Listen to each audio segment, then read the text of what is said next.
show you how you can update imagery and add new imagery in your website using the Visual Builder. So if we want to go ahead to the Visual Builder, we'll click on our church name and then visit site.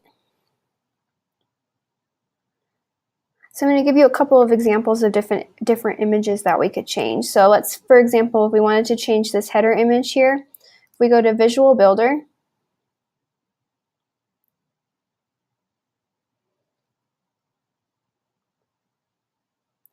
you can see that there are several different elements that we have going on in this header image. So there's this blue section, and then we have the teal row, and then we have the gray module. So the row in the module are where this content is living. This image is actually a background image, so we're going to go to the gear for this section, and then we'll open up the background, and you can see that the image is right here. So each of these different icons is a different kind of content. So we have just a paint bucket that will show you if you want to do a solid color. This one is a gradient, so you can see there's actually a gradient on top of it, which gives it this kind of grayish look on top of the image. And then we've got the image itself, and then this is if you wanted to add a video and have a moving background, you could do that. So if we want to actually remove this image, we could just do the trash can, and that'll remove the image, and we could add a new one. So if we wanted to update it, so if we wanted to select files, let's say I've got one that I've downloaded, go ahead and open that.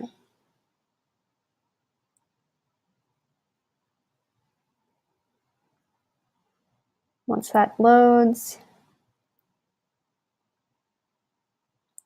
you could upload that image, and then that will replace the background. So we've got that. So we could do save. We also, in this setting, we can have the parallax. So this is it's gonna move when you scroll, so you can see what that looks like. If I go ahead and save that, save.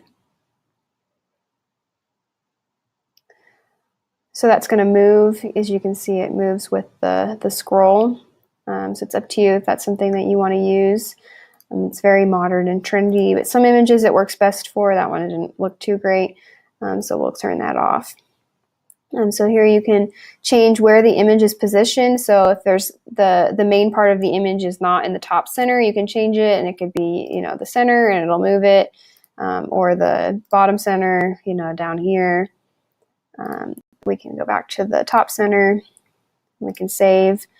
So that's how we can edit that imagery for the background. If we needed to change this, we could, you know, go into the gear for the settings, change the text that shows up here, that kind of thing. So let's say we want to update this imagery here, that we have a picture of our own church that we want to add. So this image is actually stored in the background of the section. So we have two different columns here. This is column 1, and then we have column 2. So we can go into the gear settings for the row, and you'll see the background. So if we had one solid background color, it would be in this one right here, but we have two. So we've got column 1, which is this peachy kind of color, and then column 2 is the image. So if we want to delete that one, we can add a new image. Let's say we wanted to add that one, and that'll switch it out. So we've got that image there. There's the same parallax. You can change where the image is positioned, that kind of thing. You could also go in and add a gradient on top of it. It defaults to this color, which is not that pretty. So we could go and do like a black and a gray.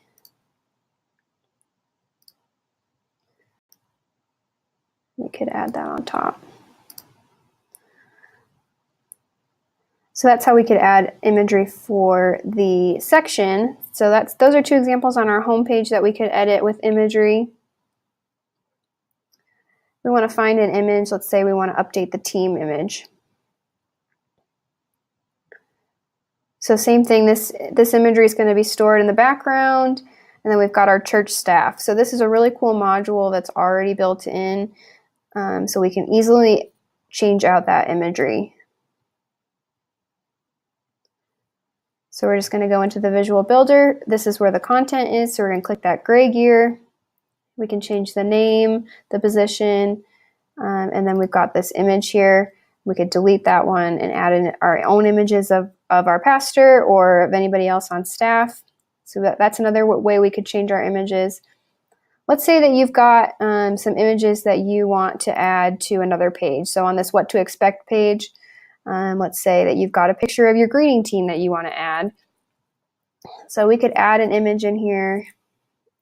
We'll go to the Visual Builder and we're going to add an image module.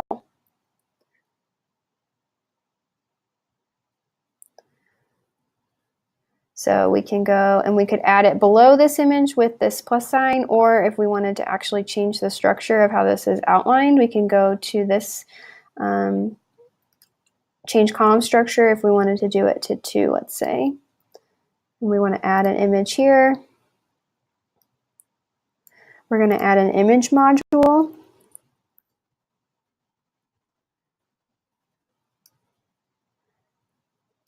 And then we're going to add an image. Let's say we want to add this one. And so we've got that there. If you need to move where that is in the design, you can have the alignment.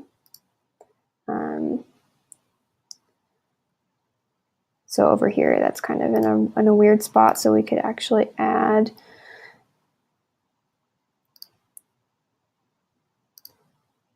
some spacing above it so that it moves down. So if you see, it's moving. So if we wanted to do like 30, that moves it. So we could keep moving it so that it is where we want it to fall. So we could do that, or if we wanted to add the image below, say if we have a children's ministry image, we could add a brand new module underneath, do an image, add this shipwrecked image, and there we go. So that's how we can add images as modules. I'm not going to save that. So as you can see, there are several different ways that we can update our imagery, but we've got the background image, we've got the column background image, and then we've got brand new modules that we can add. And so if you have any trouble updating your imagery, let us know. We're happy to help.